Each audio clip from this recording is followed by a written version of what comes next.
ही आहे आमची कुलदैवत धनाय पुनाय. मी तुम्हाला अगोदर पण एक व्हिडिओ टाकला होता, तो अतिशय तुम्ही प्रतिसाद दिलेला आहे मला. खूप खूप तुमचे धन्यवाद.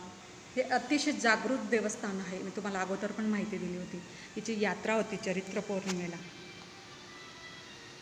ह्या 7 बहिणी असं सांगतात. एक गडावरची देवी आहे आणि एक साक्रीकडे आहे आणि ही एक. एवढं तर मला काही ठाऊक नाही आहे, पण जेवढी मला माहिती तेवढी मी तुम्हाला देते. आणि इथं हे गोटे लावण्याची पद्धत असते. ज्यांना काही विष मागायची असते तर हे गोटे लावण्याची पद्धत असते. ती विष जर पूर्ण होणार असेल तर हे गोटे चिपकून जातात आणि ॲटोमॅटिक पदरात पडतात. हे स्त्रीला पदरात घ्यावे लागतात. हे मीही ट्राय केलं होतं आणि माझी विष पूर्ण झाली होती. मी बहुतेक वेळा विष मागितलेले आहे, ते माझ्या पूर्ण झालेले आहे.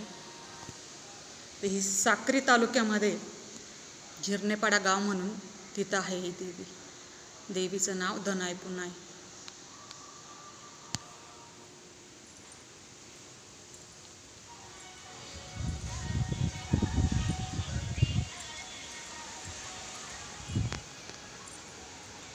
आता मी तुम्हाला प्रदक्षिणा दाखवते. प्रदक्षिणा घेताना मी डायरेक्टमध्ये गेली होती, मधलं दाखवलं. आता तुम्हाला थोडंसं बाहेरच दाखवते. ही प्रदक्षिणा आहे.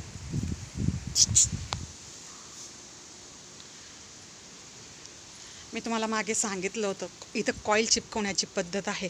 तर कॉईल चिपकवायचं म्हणजे आपली विष जर पूर्ण होणार असेल तर कॉईल चिपकतो. आता मीही एक विष मागते. जर माझी विष पूर्ण होणार असेल तर हा कॉईल चिपकेल.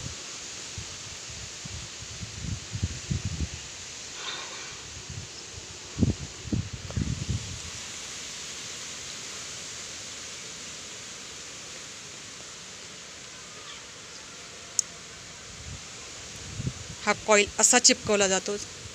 जर तुमची विष पूर्ण होणार असेल तर कॉईल चिपकून जातो. कॉईल खाली नाही पडत लवकर आणि विष पूर्ण होते. हे 100% गॅरंटी. मी स्वतः केलेलं आहे, त्यामुळे तुम्हाला सांगते.